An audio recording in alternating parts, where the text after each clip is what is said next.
क्या आपने कभी सोचा है कि हमारा मेन स्ट्रीम मीडिया मोदी को इतना सपोर्ट क्यों करता है, लेकिन जैसे ही आप सोशल मीडिया खोलते हो तो वहाँ ट्रैक पूरा बदल जाता है।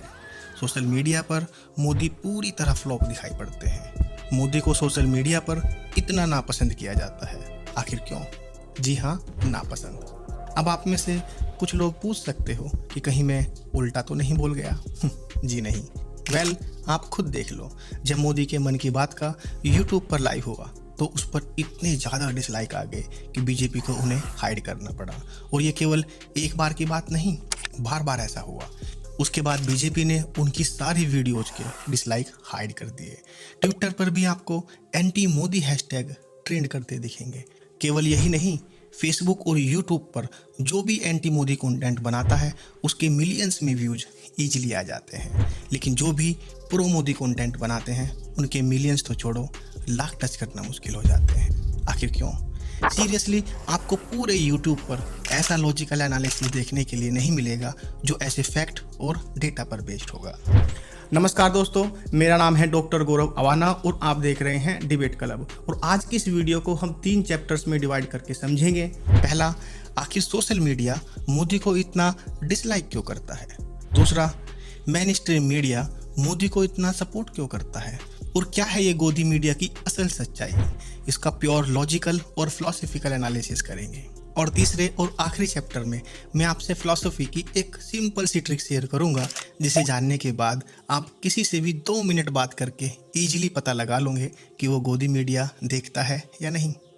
ये सेकंड चैप्टर मेरा फेवरेट है, जो आपको पॉलिटिक्स की फिलॉसफी को समझने में मदद करेगा, लेकिन इसे समझने के लिए चैप्टर 1 को स्किप मत करना। साल 2014 जब मोदी इलेक्शन जीत कर आए तो उनकी जीत के पीछे इसी सोशल मीडिया का सपोर्ट सबसे अहम माना जाता है। लेकिन ऐसा क्या हुआ कि 2023 तक आते आते ट्रैक बिल्कुल उल्टा हो गया? क्या सच में मोदी ने इतनी गलत पॉलिसीज़ या गलत फैसले लिए जिसकी वजह से ये सब हुआ? देखिए, इस बात को समझने के लिए आपको सबसे पहले देश की पॉलिटिकल इक्वेशन को समझना पड़ेगा। 2014 से पहले देश में कोई भी पॉलिटिकल पार्टी अपने दम पर सरकार बनाने की स्थिति में नहीं थी। ऐसे में सपा, बसपा और आरएलडी जैसी तमाम छोटी पॉलिटिकल पार्टियां अपनी साख मजबूत कर रही थी। देश का वोटर्स भी इन्हीं पॉलिटिकल पार्टियों के साथ बिखरा हुआ था। लेकिन 2014 में जैसे ही मोदी पीएम बनते हैं, वो भी फुल मेजॉरिटी के साथ, इन सभी पॉलिटिकल पार्टियों को एक कॉमन एनिमी मिल जाता है। जहां पहले इनका कोई कॉमन एनिमी नहीं था, इसलिए ये एक दूसरे के साथ ही कंपटीशन फील करते थे।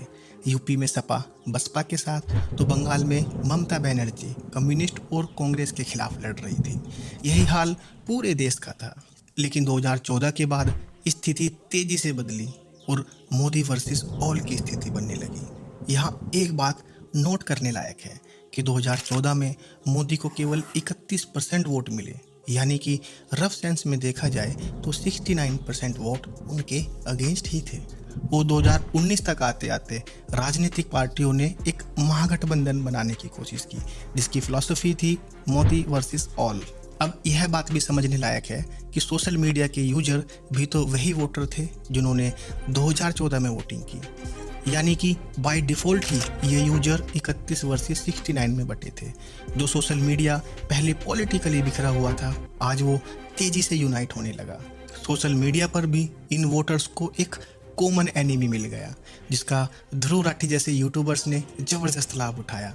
जब उन्होंने अपना एंटी मोदी कंटेंट यूट्यूब पर पोस्ट करना शुरू किया तो देश का ये 69% वोटर ध्रुव को सपोर्ट करने लगा। इसीलिए रवीश कुमार और ध्रुव राठी जैसे लोग जैसे ही यूट्यूब पर वीडियो अपलोड करते हैं तो आते ही मिलियंस हिट कर जाती है। और जो लोग मोदी के सपोर्ट में वीडियो बनाते हैं उन्हें केवल इस 31% वोटर्स का ही सपोर्ट मिलता है, जो कंपेयर किया जाए तो बहुत कम है।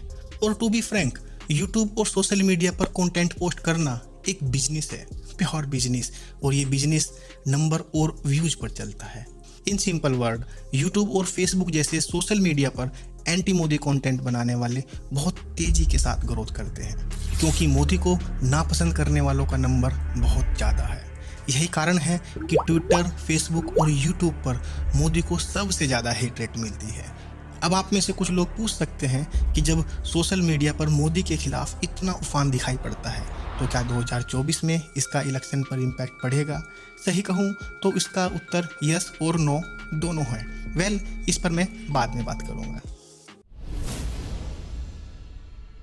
गोदी मीडिया की असल सच्चाई क्या है? क्या मोदी ने सच में मीडिया को खरीद रखा है? देखिए, जब भी कोई मीडिया या पत्रकार किसी एक नैरेटिव से बायस्ड होकर रिपोर्टिंग करे तो उसे गोदी मीडिया कहा जा सकता है। जैसे अर्नब गोस्वामी और अमीश देवगन जैसे लोगों की मोस्टली रिपोर्टिंग मोदी के फेवर में होती है। रवीश कुमार और ध्रुव राठी जैसे लोग केवल एंटी मोदी रिपोर्टिंग करते हैं, इसलिए ये भी एक तरह से उसी ही गोदी मीडिया का हिस्सा है, क्योंकि जो भी केवल विरोध या केवल सपोर्ट करता है वो सब गोदी मीडिया का हिस्सा है। और ऐसी रिपोर्टिंग से आप क्या ही उम्मीद कर सकते हैं। चलिए अपने पॉइंट पर आते हैं कि मेन स्ट्रीम मीडिया मोदी को इतना सपोर्ट क्यों करता है। देखिए, इस बात को समझने के लिए आपको अपनी फेवरेट पॉलिटिकल पार्टी से ऊपर उठकर राजनीतिक सत्ता के चरित्र यानी कैरेक्टर को समझना पड़ेगा। ये राजनीतिक सत्ता एक ऐसा फोर्स होती है जो अपने आसपास सभी इंस्टीट्यूशंस को अपने में समेटने का प्रयास करती है और इससे कोई भी पॉलिटिकल पार्टी अछूती नहीं रह सकती, चाहे वो लेफ्ट हो या राइट या फिर कांग्रेस। लेफ्ट आइडियोलॉजी को आप चाइना और रसिया जैसे देशों में देख सकते हैं, जहां मीडिया का एम भी नहीं बचा, वहां मीडिया को पूरी तरह खत्म कर दिया गया। भारत में इंदिरा गांधी के समय कांग्रेस बहुत मजबूत थी। उस समय भी कांग्रेस का भारत के लगभग सभी इंस्टीट्यूशंस पर पूरा कंट्रोल था, चाहे वो मीडिया हो या कोई और इंस्टीट्यूशंस। लेकिन जैसे ही कांग्रेस कमज़ोर होने लगती है वैसे ही छोटे छोटे दल मजबूत होने लगते हैं। अब सेंटर में ऐसी कोई भी सत्ता नहीं बचती जिसका भारत के सभी इंस्टीट्यूशंस पर पूरा नियंत्रण हो। ऐसे माहौल में मीडिया जैसे संस्थान तुलनात्मक रूप से फ्री काम करते हैं।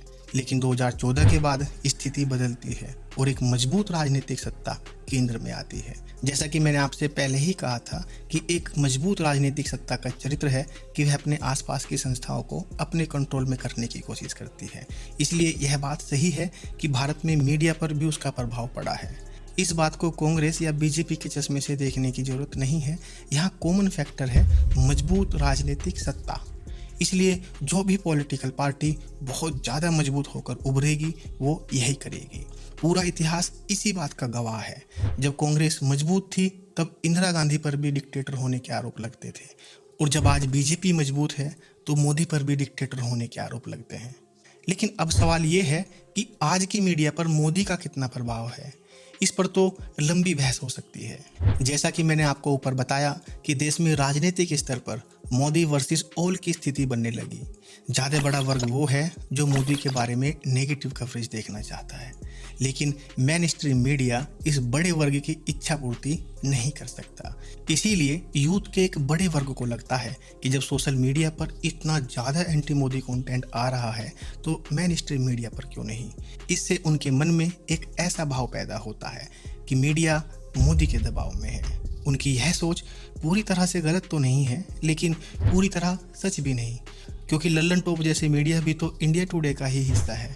लेकिन कुछ लोग उन पर एंटी मोदी होने का आरोप लगाते हैं। देखिए, आपको इस बात को समझना चाहिए कि यह खेल बीजेपी वर्सेस कांग्रेस का नहीं है। यह एक राजनीतिक सत्ता का नेचर है। सरकार चाहे किसी की भी हो, जब भी वह बहुत ज़्यादा मजबूत होगी तो वह अपने आसपास के इंस्टीट्यूशंस को कंट्रोल करने की कोशिश करेगी। इसीलिए इन राजनीतिक सत्ताओं के मजबूत होने के नुकसान भी हैं और कुछ फ़ायदे भी। जैसे मजबूत कांग्रेस के अंडर में ही भारत का यूनिफिकेशन हुआ, और मजबूत कांग्रेस के अंडर में ही भारत ने बांग्लादेश को आज़ाद करवाया। अदरवाइज भारत आज दोनों ओर से पाकिस्तान से घिरा होता। और जब कांग्रेस 2010 के आसपास कमज़ोर थी तब चाइना के डर से हमारे देश के पीएम अपने ही देश अरुणाचल प्रदेश में जाने से डरते थे। उस समय चाइना बॉर्डर को लेकर संसद में हमारे विदेश मंत्री का क्या जवाब था, आपको सुनना चाहिए। China is much advanced independent India many years as a policy on border. Best defense is not to develop the border. Undeveloped border is more safe than developed border. उन्होंने साफ साफ बोला था कि अगर हम चाइना बॉर्डर पर कोई भी डेवलपमेंट प्रोजेक्ट या अच्छी सड़कें या अपनी आर्मी को मजबूत करते हैं तो चाइना हमसे नाराज़ हो जाएगा। इसलिए हम चाइना बॉर्डर पर कुछ भी नहीं करना चाहते। लेकिन जैसे ही केंद्र में मोदी के अंडर में एक मजबूत सरकार बनती है। पाकिस्तान पर सर्जिकल स्ट्राइक पैर कांप रहे थे, पसीने माथे पे थे और हमसे और चाइना के बॉर्डर पर होने वाले खर्चे को कई गुना बढ़ा दिया जाता है और चाइना के बहुत सारे एप्लीकेशंस इंडिया में बंद कर दिए जाते हैं। लद्दाख और डोकलाम जैसे स्टैंड ऑफ से चाइना की चटपटाहट को देखा जा सकता है। अब चाइना और पाकिस्तान के हित में है कि भारत में एक कमजोर सरकार बने।